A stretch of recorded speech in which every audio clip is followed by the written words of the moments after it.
চলুন আজকে আমরা আজকের ক্লাসে কি কি জানবো একটু দেখে নিই। ঠিক আছে, এক নাম্বার, একটা ভালো ডেমোনস্ট্রেশনের বৈশিষ্ট্য কি। অনেকে আমাকে ফোন করে কোশ্চেন করছেন, স্যার ডেমোনস্ট্রেশন কিভাবে দিতে হবে এই সংক্রান্ত কোনো একটা ভিডিও বানালে খুব ভালো হয়, তাই আজকে ভিডিওটা সেই জন্য আমরা করছি। আজকে ভিডিওতে আমরা কি কি শিখবো। এক নাম্বার, একটা ভালো ডেমোনস্ট্রেশনের বৈশিষ্ট্য কি। দু নাম্বার, আপনি যে টপিকটা আলোচনা করবেন কিভাবে কম সময়ে ব্যাখ্যা করবেন সে সংক্রান্ত জেনে নেব। তিন নাম্বার, ছাত্রছাত্রীদের মনের মধ্যে অনেক প্রশ্ন ঘোরাঘুরি করছে, সেই প্রশ্নের উত্তর দেওয়ার চেষ্টা করব। যেমন এক নাম্বার কোশ্চেন, খুব ইম্পর্টেন্ট কোশ্চেন, যেটা আমি কিছু টপিক রেডি করে নিয়ে যাব, কিন্তু যদি স্যার বা ম্যাডাম নিজের পছন্দ মতো টপিকের উপর আমাকে ডেমো দিতে বলে তখন আমরা কি করব। এই যে কোশ্চেনটা আমাদের মাথায় ঘোরাঘুরি করছে, এখান থেকে কিন্তু খুব সহজে কিন্তু কিছু কথা বলে উত্তর দিয়ে বেরোনো যাবে, যেটা করলে কি আপনি আপনার পছন্দ মতো টপিকটার উপর ডেমো দিতে পারবেন এবং স্যাররাও কিন্তু আপনার উত্তর শুনে খুবই খুবই সন্তুষ্ট হয়ে যাবে। আজকে কিন্তু সেই উত্তরটা কিন্তু আমরা জেনে নেব। ওকে, আচ্ছা, বি কোশ্চেন কি, একই টপিকের উপর একাধিক জন ডেমোনস্ট্রেশন দেবে, তাহলে কি হবে। তিন নাম্বার কোশ্চেন কি, আমি ফিজিক্যাল জিওগ্রাফি না রিজিওনাল জিওগ্রাফি থেকে টপিক নির্বাচন করব, সেটা না অনেক এর কোশ্চেন আছে। আচ্ছা, আর কি, আমি 9 10 এ एग्जाम দিয়েছি, তাহলে আমি কি 11 12 থেকে টপিক নির্বাচন করতে পারবো। আচ্ছা, আর কি কোশ্চেন, আমি তো 9 10 এ एग्जाम দিয়েছি, ইন্টারভিউরে কি শুধু আমাকে 9 10 যে টপিকগুলো আছে সেখান থেকে কোশ্চেন ধরবে না ওভারঅল সিলেবাস থেকে আমাকে কোশ্চেন ধরবে। এই যে সমস্ত কোশ্চেন গুলো আমাদের মনে ঘোরাঘুরি করছে, সেগুলোর উত্তর কিন্তু আজকে টোটাল ভিডিওতে আমরা দেখে নেব। এক কথায় এই ভিডিওটা টোটাল 3টে পার্টে বিভক্ত হবে। এক নাম্বার পার্ট কি, ডেমোনস্ট্রেশন, ডেমোনস্ট্রেশনে কি কি বৈশিষ্ট্য থাকা দরকার। দু নাম্বার পার্ট কি হবে, টপিক, যে টপিকটা আপনি সিলেকশন করবেন সেটা কি হবে, কম সময়ে আপনি শেষ করবেন। তিন নাম্বার পার্ট কি হবে, তিন নাম্বার পার্ট হচ্ছে আপনাদের মনে যে সমস্ত কোশ্চেন গুলো ঘোরাঘুরি করছে সেই কোশ্চেন উত্তর কিন্তু আমি যুক্তি সহকারে দেওয়ার চেষ্টা করব। এরপর আমরা পার্ট 1 এ দেখে নেব কি একটা ভালো ডেমোনস্ট্রেশনে কি কি বৈশিষ্ট্য থাকা দরকার। ঠিক আছে, এক নাম্বার, এক হচ্ছে বিনয়ী শুভেচ্ছা, অর্থাৎ আমি যখন শুরু করবেন গুড মর্নিং স্টুডেন্ট বা good afternoon student, how are you, এইভাবে আপনি শুরু করবেন। ঠিক আছে।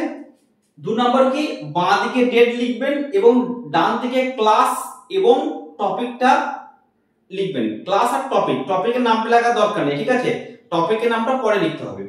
আচ্ছা, তিন নাম্বার হচ্ছে পূর্বপাঠ। পূর্বপাঠ মানে আপনি আগের ক্লাসে যেটা পড়েছেন সেখান থেকে কিছু কিছু কোশ্চেন করা। যদি দেখা হয় আপনি আগের প্লেট নদী পড়ে থাকেন তাহলে বলবেন, আচ্ছা রহিম বলো তো একটা আদর্শ নদীর উদাহরণ কি, আচ্ছা বলো তো সঙ্গীতা উপনদী কাকে বলে, এরকম কিছু কিন্তু কোশ্চেন ধরে নেওয়া স্টুডেন্টের নাম ধরে ধরে। আচ্ছা, চার নাম্বার, তারপর আপনি এই কথাটা অবশ্যই বলবেন যে today we will learn a very interesting topic, মানে আজকে বুঝলে আমি তোমাদের একটা গুরুত্বপূর্ণ বিষয় নিয়ে আলোচনা করব। গুরুত্বপূর্ণ বিষয় যখনই আপনি এটা বলবেন, ছেলেমেয়েরা কিন্তু একটা মানে আমার সাথে ইন্টারাকশন হবে, বা আজকে ম্যাডাম বা স্যার নিশ্চয়ই একটা ভালো জিনিস আলোচনা করবেন। আর কখনোই কিন্তু এখানে বলবেন না আজকে আমি তোমাদের এটা পড়াবো, পড়াবো কথাটা কিন্তু ইউজ করা যাবে না। আজকে আমি একটা খুবই গুরুত্বপূর্ণ জিনিস নিয়ে তোমাদের সাথে আলোচনা করব যেটা তোমাদের জীবনে কাজে লাগবে, এরকম করে বললে ছেলে মেয়েদের মধ্যে কিন্তু ইন্টারেস্ট বেশি বড় হবে।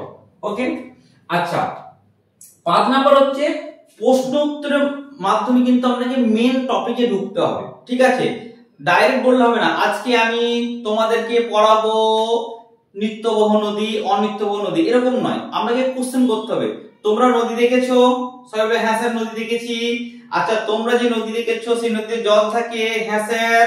জল কি সারা বছর থাকে, হ্যাঁ হ্যাঁ স্যার থাকে। তাহলে তুমি যে নদী দেখেছো সেটা হচ্ছে নিত্যবহ নদী। এইভাবে প্রশ্ন উত্তরের মাধ্যমে কিন্তু আপনাকে মেন টপিকে ঢুকতে হবে, তার কারণ আপনি যখনই প্রশ্ন উত্তর করবেন ছেলে মেয়ে আমার সাথে এনগেজ হয়ে যাবে। আচ্ছা, 6 নাম্বার, আপনি যখন পড়াবেন দৈনন্দিন জীবনের উদাহরণ দিয়ে টপিকটাকে আপনি কিন্তু এক্সপ্লেন করার চেষ্টা করুন, শুধুমাত্র বইয়ের মধ্যে সীমাবদ্ধ থাকলে হবে না।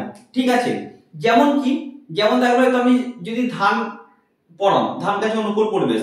তখন তুমি ধান দেখেছো, আচ্ছা তোমার ধান গাছ আছে, আচ্ছা বলো তো ধান যখন চাষ হয় কোন মাসে চাষ হয়, মানে আপনাকে সবসময় ওকে প্র্যাকটিক্যালি ইনভলভ করার চেষ্টা করতে হবে, যাতে ও মনে করে যে এটা শুধুমাত্র ক্লাসরুম। আর ভূগোলের ক্ষেত্রে একটা কথা প্রচলন আছে, ভূগোল কিন্তু চার দেওয়ালের মধ্যে পড়াশোনা হয় না, প্র্যাকটিক্যালি পড়াশোনা করতে হয়। তাই আমি যত বেশি প্র্যাকটিক্যাল উদাহরণ দেবেন, যত দৈনন্দিন উদাহরণ দেবেন, ছেলে মেয়ে কিন্তু আরো ভালো বিষয়টা বুঝবে এবং আপনার প্রতি কিন্তু ওর ইন্টারেস্ট গ্রো হবে।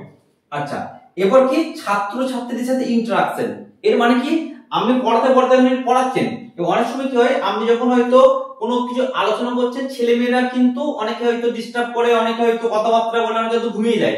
তো এটা যাতে না হয়, আপনাকে আপনাকে আলোচনা করতে বলতে হবে, আচ্ছা বলো তো রহিম একটা নদীর নাম বলো, এই করতে, আচ্ছা বলো তো লোটাস, এই একটা বড়, এইভাবে আপনি যদি স্টুডেন্টের নাম ধরে কোশ্চেন করেন, তাহলে কিন্তু ছেলেমেয়েরা কিন্তু সবাই সজাগ থাকবে। এরপর নিশ্চয়ই স্যার আমার নাম ধরে ডাকবে, এরপর নিশ্চয়ই স্যার আমাকে ডাকবে, আমাকে কোশ্চেন করবে। তাহলে আমি যদি পড়াতে মানে স্যার যদি আলোচনা করতে করতে আমাকে ধরে আমি যদি না পারি, তাহলে তো আমাকে সবার কাছে আমি খারাপ হয়ে যাব। তখন প্রত্যেকটা ছেলে মেয়ে কিন্তু আমার প্রতি সজাগ হয়ে থাকবে যে না, এরপর হয়তো নেক্সট আমারা পালা হয়, আমার হয়তো নেক্সট আমার নাম চলে আসতে পারে। কিন্তু আমি দেখা গেল শুধু আলোচনা করেই যাচ্ছেন এই করে, ছেলে মেয়ে কিন্তু অনেকে ঘুমিয়ে যায়, তাই এটা কিন্তু করা যাবে না। আচ্ছা, এরপর আপনাকে যখন ব্যাখ্যা করবেন হাসি মুখে স্পষ্ট কথায় মিডিয়াম ভলিউমে ব্যাখ্যা করতে হবে। হ্যাঁ এটা বুঝতে পেরেছো, হ্যাঁ ঠিক বলেছো, ঠিক ঠিক ঠিক, এরকম করে ব্যাখ্যা হাসি মুখে সবসময় আপনাকে ব্যাখ্যা করতে হবে। মানে আপনাকে স্টুডেন্ট যেন ভাবে স্যার কাম গাইড, যেন এরকম গম্ভীর হয়ে পড়ান, এই বলতো রে এটা কি হবে, এই এরকম করছিস কেন, এরকম হলে কি ছেলে মেয়ে ভয় পেয়ে যাবে আপনাকে, আর ভয় পেলে কিন্তু আপনাকে কোশ্চেন করবে না এবং শিখতে পারবে না। ঠিক আছে। আচ্ছা, বোর্ডের সাথে আমি যখন দাঁড়াবেন না, নিয়ম হচ্ছে 45 ডিগ্রি অ্যাঙ্গেলে দাঁড়ানো। তার কারণ আমি যদি এইভাবে করে দাঁড়াই, এরকম করে যদি বোর্ডে আমি লিখি, তখন কি হবে বলুন তো, বোর্ডের লেখাটা কিন্তু স্টুডেন্টরা দেখতে পাবে না, ঢাকা যাবে, তখন আপনার পড়ার প্রতি কিন্তু স্টুডেন্টরা আগ্রহ হারাবে। তাই আমাকে সবসময় এইভাবে দাঁড়াতে হবে, এইভাবে লিখতে হবে, যাতে ওরা কিন্তু বোর্ডটা যেন দেখতে পায়। আচ্ছা, 10 নম্বর, বোর্ডে লিখতে লিখতে আপনাকে কথা বলতে হবে। অনেকে বলছিল যে ডেট বা টপিক বা ক্লাস লিখতে সময় লাগবে, তাই এটা বাদ দিলে হবে, কিন্তু না, এটা কিন্তু নিয়ম। তাই আমার মনে বাদ দিলে আপনাকে কোশ্চেন করে দিতে পারে, বাদ না দিয়ে বলে এইভাবে লিখবেন, এইভাবে। আচ্ছা বলো তো আজকে তারিখ কত, হ্যাঁ আজকে তারিখ হচ্ছে 20, আচ্ছা তোমাদের কোন ক্লাস গো, বা 10, আচ্ছা আজকে টপিক কি পড়াবো, এরকম করে লিখতে লিখতে কথা বললে কি হয়, এই তিনটে ডেট টপিক ক্লাস তিনটে লিখতে কিন্তু খুব বেশি টাইম লাগবে না, এটা কিন্তু আপনি কথা বলতে বলতে লিখতে পারবেন। ঠিক আছে। আচ্ছা, তারপরে 11 নম্বর, আমরা কিন্তু এই যে বোর্ডে, এটা বোর্ডে কিন্তু বেশি লেখা যাবে না, বোর্ডে শুধুমাত্র আপনি মেইন কি পয়েন্ট করে লিখবেন, মেইন ডায়াগ্রাম গুলো লাগবে, অর্থাৎ বোর্ডে আপনার লেখা কম হবে, কথা বেশি হবে, কারণ সময় কিন্তু আপনাকে ম্যাক্সিমাম 5 মিনিট দিবে, যেহেতু সময় কম, তাই বোর্ডে কিন্তু মেইন জিনিসগুলো কিন্তু আমাদেরকে ব্যাখ্যা করতে হবে। ঠিক আছে। আচ্ছা, 12 নম্বর, স্টুডেন্টদের নাম ধরে রাখা, খুবই পজিটিভ দিক একটা। ঠিক আছে, যে বলতো সোমা, বলতো ইন্দ্রাণী, বলতো মিনাল, বলতো লোটাস, বলতো আমাদের উমা, বলতো দীপ্তি, এই যে স্টুডেন্টদের নাম ধরা, যখনই স্টুডেন্টদের নাম ধরে আপনি ডাকবেন, স্টুডেন্টরা কিন্তু আপনার প্রতি অনেক বেশি আগ্রহ প্রকাশ করবেন। ঠিক যেমন দেখবেন আমাদের স্যার ম্যাডাম দেখা যখন আমার নাম ধরে ডাকে, এ বলতো পার না, তখন আমাদের কত খুশি, বাহ স্যার আমার নাম মনে রেখেছে, বাহ বাহ খুব ভালো লাগে। তাই স্টুডেন্টের নাম ধরে রাখাটা কিন্তু খুবই পজিটিভ পয়েন্ট।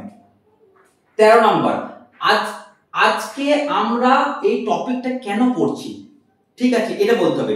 আচ্ছা, আজকে আমরা এই টপিকটা আলোচনা করছি, কেন আলোচনা করছি, ছেলেমেয়েদের জানাতে হবে কেন আলোচনা করছি, এবং শেষে আমাকে বলতে হবে এই যে আজকে টপিকটা আমি আলোচনা করলাম, ঠিক আছে এখান থেকে আমরা কি শিখলাম সেটা কিন্তু আপনাকে শেষে বলতে হবে। আচ্ছা, এরপর আমাদের শেষে কিছু প্রশ্ন উত্তর কিন্তু স্টুডেন্টকে ধরতে হবে। তার কারণ কি বলুন তো, আমরা যে ক্লাসটা আপনি করলেন, যে আলোচনাটা আপনি করলেন, সেটা কতটা ওরা শিখেছে সেটা জানতে হবে। তাই আপনি যখন পড়ানো হয়ে গেল বা আমরা জিনিসটা আলোচনা করা হয়ে গেল, তখন আপনি কিন্তু একটু কোশ্চেন ধরতে হবে। ঠিক আছে। আচ্ছা, বোর্ড কিন্তু আপনাকে অবশ্যই পরিষ্কার করতে হবে। ঠিক আছে, একবারে শেষে। আচ্ছা, আরেকটা কি বলুন তো, হোমওয়ার্ক অবশ্যই দিতে হবে কিন্তু, যে আচ্ছা আজকে যে টপিকটা আমি তোমাদের সামনে আলোচনা করলাম, এখান থেকে বাড়িতে এই কাজগুলো থাকবে। ঠিক আছে, এবং শেষে অবশ্যই বলতে হবে thank you, have a good day, দেখুন টোটাল কিন্তু আমি 18টা পয়েন্ট কিন্তু আমি টোটাল বললাম, ঠিক আছে। এরপরে যেহেতু সময় 5 মিনিট সময়, এটা হচ্ছে একটা পূর্ণাঙ্গ ভালো ডেমনস্ট্রেশনের বৈশিষ্ট্য, কিন্তু যেহেতু টাইম আপনাদেরকে কম দিবে, তাই এই কম টাইমে এতগুলো ম্যানেজ করতে পারলে খুবই ভালো জিনিস, ঠিক আছে। বাই চান্স আমরা যদি মনে হয় আমি কম টাইমে এতগুলো ম্যানেজ করতে পারবো না, তার জন্য আমি একটা সামারি করেছি যে এই 10টা পয়েন্ট কিন্তু আপনাকে কভার করার চেষ্টা করতেই হবে। কি কি? 1 নাম্বার ক্লাস ডেট টপিক লেখা, ঠিক আছে, ওকে। 2 নাম্বার হচ্ছে পূর্বপাঠ, খুব ইম্পর্টেন্ট, পূর্বপাঠ খুব ইম্পর্টেন্ট, আগে টপিক থেকে কোশ্চেন ধরা। 3 নাম্বার, এটা খুব ইম্পর্টেন্ট, প্রশ্ন উত্তরের মাধ্যমে টপিকে প্রবেশ করা। 4 নাম্বার মেন যে থিম, সেটা কিন্তু এক কথায় ব্যাখ্যা করেন কি পড়াচ্ছেন। আচ্ছা, কি পয়েন্টগুলো কিন্তু নোট, কি পয়েন্ট, কি ডায়াগ্রাম, সেগুলো কিন্তু বোর্ডে ড্রয়িং করা। আজকে যে টপিকটা আমরা আলোচনা করব, কেন আলোচনা করলাম এবং এই টপিক থেকে আমরা কি শিখলাম সেটাকে আলোচনা করা। আচ্ছা, পড়াবার সময় অবশ্যই ডেইলি লাইফ এক্সাম্পল আপনাকে দিতেই হবে, ঠিক আছে। যখন আপনি পড়াটাকে বাস্তবের সাথে ম্যাচ করে দিবেন তখন কিন্তু ইন্টারভিউ খুব খুশি হয়। আচ্ছা, স্টুডেন্টদের সাথে ইন্টারাকশন করা, ঠিক আছে। আচ্ছা, স্টুডেন্টদের নাম ধরে ধরে প্রশ্ন করা, এবং সর্বশেষ কিন্তু ওই টপিকটা যেটা আপনি আলোচনা করলেন সেটার সম্পর্কে হোমওয়ার্ক দেয়া। এই 10টা পয়েন্ট কিন্তু আমরা অবশ্যই মেনটেন করার চেষ্টা করবেন। তাহলে আজকে আশা করি আপনাদের বোঝাতে পেরেছি যে একটা ভালো ডেমনস্ট্রেশনে কি কি বৈশিষ্ট্য থাকা দরকার। তাহলে পার্ট 1 আমরা এটা দেখে নিলাম। এবার চলুন পার্ট 2 এ আমরা কি দেখে নেব, যে একটা টপিক আপনি কিভাবে ডিসকাস করবেন সেটা দেখে নেব, ঠিক আছে।